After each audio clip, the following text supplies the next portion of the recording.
भारत देश हमारे चारों तरफ दुश्मन, और सबसे खतरनाक बात पता है क्या है? ये दुश्मन हमेशा दोस्त बनकर आए।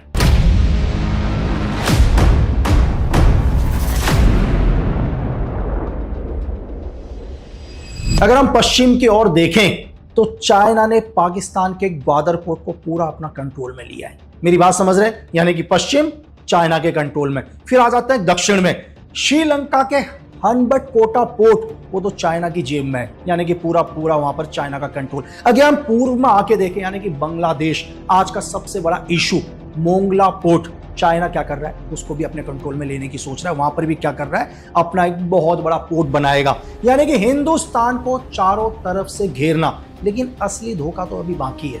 हजारों किलोमीटर दूर अमेरिका जो दिन रात कहता है कि हिंदुस्तान मेरा दोस्त है, हिंदुस्तान ने मेरे कहने से रशिया के साथ डील नहीं करी। अब तो डोनाल्ड ट्रंप के नाम की रोड भी बन चुकी है हिंदुस्तान पर, तो शायद बहुत सारे हिंदुस्तानी जो अमेरिका जाना चाहते हैं, उनको अमेरिका के जाने की जरूरत नहीं है। वो उस रोड पर जाके दर्शन कर लें तो उनको लगेगा कि वो अमेरिका पहुंच चुके हैं। लेकिन सबसे बड़ा सवाल, जब हिंदुस्तान को चारों तरफ से घेरा जा रहा है, क्यों अमेरिका खामोश है? कहीं ऐसा तो नहीं है कि हमें लग रहा है कि चाइना हमें चारों तरफ से घेर रहा है? इसका सबसे बड़ा फायदा पहुंचने वाला है हजारों किलोमीटर दूर अमेरिका को, नाटो को, यूरोप को, क्योंकि हमें दुश्मन नजर आ रहा है यहां पर चाइना, दुश्मन नजर आ रहा है बांग्लादेश, दुश्मन नजर आ रहा है पाकिस्तान। लेकिन इनसे भी ज्यादा कोई और फायदे में है। मैं हर पहलू पर बताऊंगा आपको, नाम के साथ, तारीख के साथ, सबूत के साथ, सब कुछ। इस वीडियो को देखने के बाद आप नहीं भूलेंगे कि यार हिंदुस्तान किस मोड़ पर खड़ा है। चलो हम शुरू करते हैं, हर पहलू को समझेंगे। क्या सच में बांग्लादेश आज हमारा दुश्मन है, या इसके अंदर बहुत पहले से ही शुरुआत हो गई थी? नजर तो हमें आज नजर आ रहा है कि बांग्लादेश हमारा सबसे बड़ा दुश्मन है। हम बात करते हैं तारिक रहमान की। ये नाम बताना बहुत जरूरी है, क्योंकि आज ये बांग्लादेश के प्रधानमंत्री हैं। जो कुछ आज बांग्लादेश में हो रहा है वो इनकी मर्जी से हो रहा है या इनके पीछे कोई और है, वो भी हम समझेंगे। 25 दिसंबर 2025 को 17 साल के बाद बांग्लादेश लौटे। क्यों? ये ब्रिटेन में रह रहे थे। आप सबको पता है कि इनकी मां भी बांग्लादेश की प्रधानमंत्री रह चुकी है, खालिया जिया। 9 जनवरी 2026 को तारिक रहमान ने किया नेशनल बांग्लादेश पार्टी यानी कि बीएनपी की बागडोर संभाली। इससे पहले इनकी मां के पास इसकी बागडोर थी, और 12 फरवरी 2026 को बांग्लादेश में आम चुनाव होता। आप सबको पता है यार बीएनपी क्या होती है, पूर्ण बहुमत से जीतती है। और तारिक रहमान क्या करते हैं? पहले प्रधानमंत्री बनते हैं बांग्लादेश के। मतलब पहला क्यों बोल रहा हूं? क्योंकि ये 17 साल तक किसी दूसरी धरती पर रह रहे थे, विदेशी धरती पर। आपको क्या लगता है कि कोई आदमी अगर 17 साल तक ब्रिटेन की धरती में रह रहा होगा, क्या वो MI6 के कंट्रोल में नहीं होगा? क्या वो CIA के कंट्रोल में नहीं होगा? क्यों? क्योंकि तारिक रहमान की जो फैमिली बैकग्राउंड है, पावरफुल फैमिली बैकग्राउंड है। इनकी मां बांग्लादेश की प्रधानमंत्री रह चुकी हैं। तो 35 साल के बाद बांग्लादेश को पहला पुरुष प्रधानमंत्री मिलता है। और यह बात सबको पता थी, यह बात ब्रिटेन को भी पता थी, यह बात अमेरिका को भी पता थी कि बांग्लादेश का जो टोटल कंट्रोल किसके पास आएगा?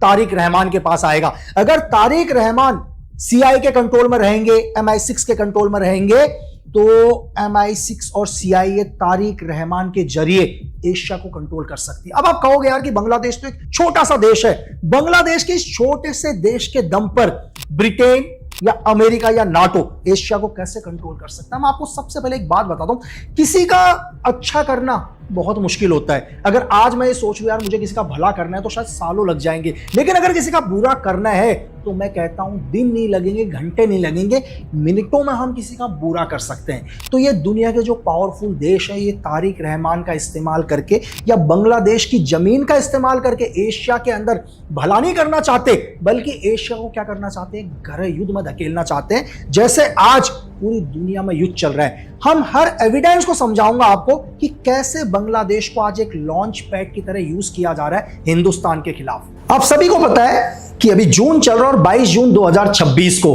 बांग्लादेश के प्रधानमंत्री ने क्या करा? चाइना का विजिट किया, 4 दिन का विजिट। और 22 और 23 तारीख को क्या हुआ? ये डालियान यानी कि विश्व आर्थिक मंच में ये शामिल हुए।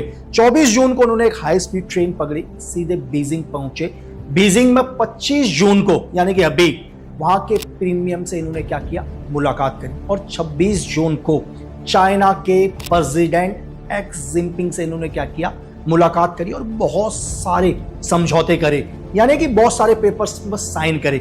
इसमें एक सबसे इंपॉर्टेंट पेपर क्या था पता है? तीस्ता नदी। आप सबको पता है कि बहुत टाइम से हिंदुस्तान और बांग्लादेश का एक विवाद चल रहा है तीस्ता रिवर को लेके, जो सिक्किम से निकलकर क्या करती है, वेस्ट बंगाल होते हुए बांग्लादेश जाती है। अब इन्होंने एक फैसला कर दिया कि भाई हम इस नदी के ऊपर क्या बनाएंगे, डैम बनाएंगे, यानी कि एक बांध बनाएंगे।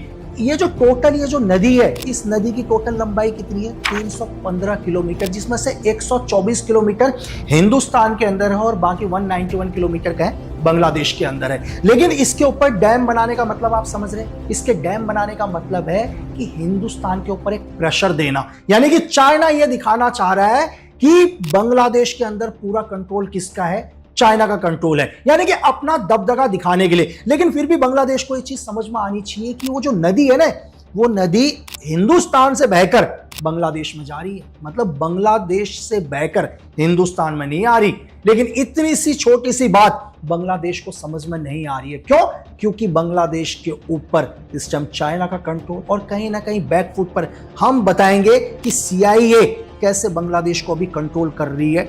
आज बांग्लादेश के अंदर पाकिस्तान के कौन कौन से टेरर कैंप चल रहे हैं, किस जगह पर ये टेरर कैंप चल रहे हैं, इन टेरर कैंपों को कौन मदद कर रहा है और कौन इन टेरर कैंपों को कंट्रोल कर रहा है, आने वाले टाइम में बांग्लादेश कैसे गाजा और यूक्रेन बनने वाला है, हर पहलू पर बात करेंगे। और सबसे इंपॉर्टेंट चीज आप सबने सुना होगा, मोंगला पोर्ट, यानी कि आज के टाइम का सबसे बड़ा विवाद। मोंगला पोर्ट की अगर हम बात करें तो ये चाइना के साथ एक डील कर रहा है और ये बोल रहा है कि हम 110 एकड़ के अंदर क्या करेंगे, पोर्ट बनाएंगे। मेरी बात समझ रहे हैं? लेकिन अगर हम 2015 की बात करें तो जब शेख हसीना की सरकार थी तब यह डील हुई थी कि हिंदुस्तान इस पोर्ट को बनाएगा। लेकिन आप सबको पता है कि कोरोना की वजह से 2 साल तक काम बंद रहा और उसके बाद शेख हसीना गवर्नमेंट गिर गई और 2025 के अंदर मोहम्मद यूनुस, जो CIA का क्या है, सिर्फ एक एसेट है, उसने हिंदुस्तान के साथ जो भी एक समझौता डील हुई थी उसको रद्द कर दिया। और 2026 में, जो मैं आपको बता रहा हूं आज से 4-5 दिन पहले, CCECC के तहत, China civil engineering concentration corporation के तहत क्या कर दिया, एक डील साइन हो रही है कि अब चाइना आके क्या करेगा, यहां पर एक पोर्ट बनाएगा। अब आप खुद सोचकर देखो कि आज चाइना जो हमें चारों तरफ से घेर चुका है, जैसे मैंने आपको शुरू में बताया था कि पाकिस्तान के अंदर भी उसका टोटल कंट्रोल, वहां का पोर्ट भी उसके कंट्रोल में, श्रीलंका का पोर्ट भी उसके कंट्रोल में।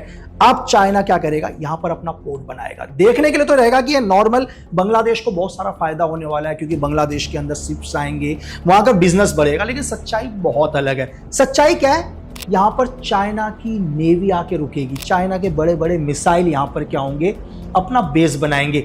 मतलब बांग्लादेश के इस पोर्ट को एक लॉन्च पैड की तरह यूज करेगा चाइना। और आपको पता है कि हमारे सिक्किम, आसाम या हम वेस्ट बंगाल से इस पोर्ट की दूरी महज 300 किलोमीटर दूर है। अब आप समझ सकते हैं कि चाइना की आर्मी, यानी कि हमारे देश की सीमा से महज 300 किलोमीटर पर आकर अपना बेस बना रही है। यूक्रेन और रशिया का वॉर क्यों हुआ था और जो आज भी चल रहा है, उस वॉर की एक छोटी सी वजह थी कि रशिया ने यह बोला अमेरिका को और नाटो को और ब्रिटेन को कि तुम क्या कर रहे हो, तुम मेरी सीमाओं पर अपनी आर्मी ला रहे हो, अपनी मिसाइल्स लगा रहे हो। एक छोटी सी वजह थी जो 3.5 साल से आज भी रशिया और यूक्रेन का वॉर चल रहा है। यही स्थिति कहां हो चुकी है, आज बांग्लादेश के अंदर होने वाली है। अब आप समझ सकते हैं कि हिंदुस्तान से महज 300 किलोमीटर दूरी पर चाइना अपनी पूरी आर्मी बैठाएगा। आज हिंदुस्तान की नेवी शिप्स कहीं से भी मूव करती है तो चाइना हर जगह से नजर रख रहा है। क्यों?